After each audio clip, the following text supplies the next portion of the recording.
Alors qu'une menace de famine mondiale plane au-dessus de la guerre en Ukraine, la France s'inquiète pour son agriculture. Première région agricole française, la Bretagne voudrait selon certains, produire plus au risque de renier ses engagements de transition écologique. Des responsables demandent l'abandon de certaines règles du Green Deal européen engagé vers une agriculture plus respectueuse de l'environnement. Les mots font froid dans le dos mais il est nécessaire de les écrire pour comprendre. Famine mondiale. Depuis l'invasion de l'Ukraine par les troupes russes de Vladimir Poutine, le risque d'une pénurie alimentaire est avéré. Pas dans l'immédiat, les réserves mondiales de blé et de céréales permettant pour l'heure au pays de transformer, nourrir et consommer. Mais qu'en sera-t-il dans un an quand l'Ukraine et la Russie, qui produisent près de 30% du blé de cette planète, n'auront pas récolté? Dans une récente prise de parole, le secrétaire général de l'ONU Antonio Guterres craignait un effondrement du système alimentaire mondial.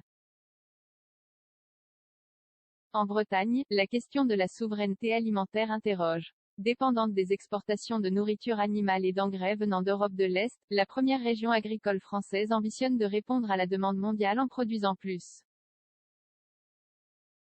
Au point que certains voudraient abattre plusieurs règles environnementales vécues comme des contraintes alors que la planète a faim. La transition environnementale engagée va-t-elle être piétinée? Les prix flambent partout et tous les circuits commerciaux sont bouleversés. On va clairement parler de famine dans certains pays notamment du Maghreb dans les mois qui viennent. Alors, on fait quoi? André Sergent est éleveur de vaches et de porcs dans le Finistère. Il est aussi le président de la Chambre régionale d'agriculture de Bretagne. Affilié à la FNSEA, le syndicat majoritaire de la profession, il n'hésite pas à plaider pour une agriculture qui nourrit. Il y a 20 ou 30 ans, on dérivait, donc on nous a imposé des verrous administratifs. Aujourd'hui,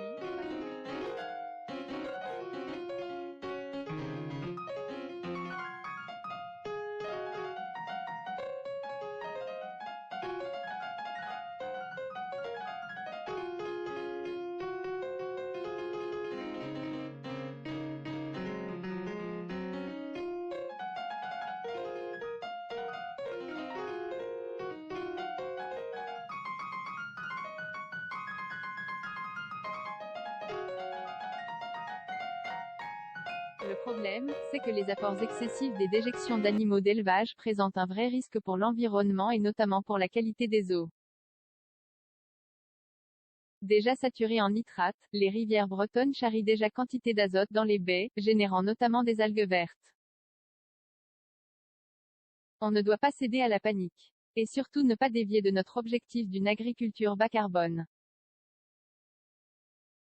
On doit opter pour une production maximale durable sans abîmer notre terre, notre eau et notre air. J'y veillerai personnellement, promet le président de la région Loïc Chenet-Girard PS.